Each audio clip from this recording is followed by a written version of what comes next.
If you don't know how to counter Guinevere, then this video is for you. In this game, I used Lapu Lapu, a fighter who can sustain or deal insane damage depending on your build. Here's the final draft. As you can see, our lineup has 3 mages and an assassin core.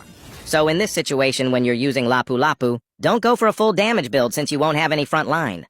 Anyway, in this game, I prioritized building a boot and 2 magic cloaks.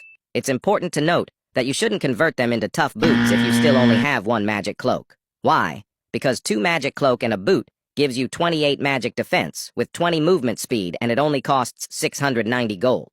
While tough boots will only give you 18 magic defense with 40 movement speed while costing 720 gold. Just convert them into tough boots later when you have enough gold. Because the main plan before Turtle starts is to avoid dueling with your enemy as much as possible, and those 2 magic cloaks give you survivability during the times where you need to clear the wave. Now the build plan here is to get Silence Robe and Fury Hammer before getting Athena's shield. That way you can maximize your damage and defense. Anyway, back to the game. Since we've managed to stay low before the turtle fight, we got to level 4 easily, which helped me to help contest the turtle and prevent their core and exp from disrupting our core. When in turtle fights, you must absolutely zone out the core, so that they don't get a chance to contest the turtle. After that, I just cleared my lanes and check on mid lane to see if they needed help. Anyway, here I've gotten my Fury Hammer, so I'm not scared on poking Alucard in his buff. It's important to note that telling your teammates about spell usage of the enemy is a must. Then after that, I was just confident I could cut this lane because I had already bought Silence Robe, which means I already have 41 magic defense. And that means Guinevere wasted her combo on me, leading to a kill.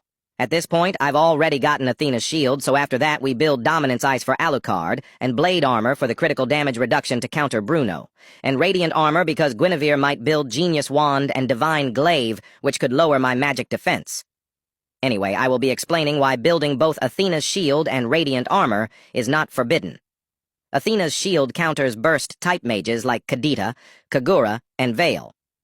While on the other hand, Radiant Armor counters continuous damage mages like Sicilian, Julian, Guinevere, Eve, Kimmy, and many more. So when you face those 2 types of mages at the same side, you will need both Athena and Radiant to even sustain both of them. In this game, we're using tanky Lapu, so you can build as much defense items as you need. Anyway, back to the game. Here I made a mistake diving into the enemy. Don't forget, no matter how ahead you are, never dive into the enemy, as it will always be a risky play. In this next clip, I will show you how to chain stun. Whenever you see a teammate that stuns the enemy, use that as an opportunity to have your skill ready and stun them again before the timer ends, so that the enemy will not be able to move for at least a minimum of 3 to 7 seconds depending on your team composition, which can secure your team a takedown. Anyway, after that I had another mistake. I used my flicker and first skill to stun Kadita, and I overextended with my ultimate instead of backing out. You should be more disciplined. It's better to let your flicker be wasted than to get taken down in this situation. Also, whenever there's a lord coming, don't forget to push the opposite lane of the lord and clear the mid lane too, so multiple lanes will be pressured, which will force one of the enemy to recall back. Don't forget to get back to the lord, so you can help. Now in lord dances, focus on poking the damage dealer, and after that, if the enemy core gets too near the lord, poke them too. This puts pressure both on the damage dealer and the core, which will help you in lord dances.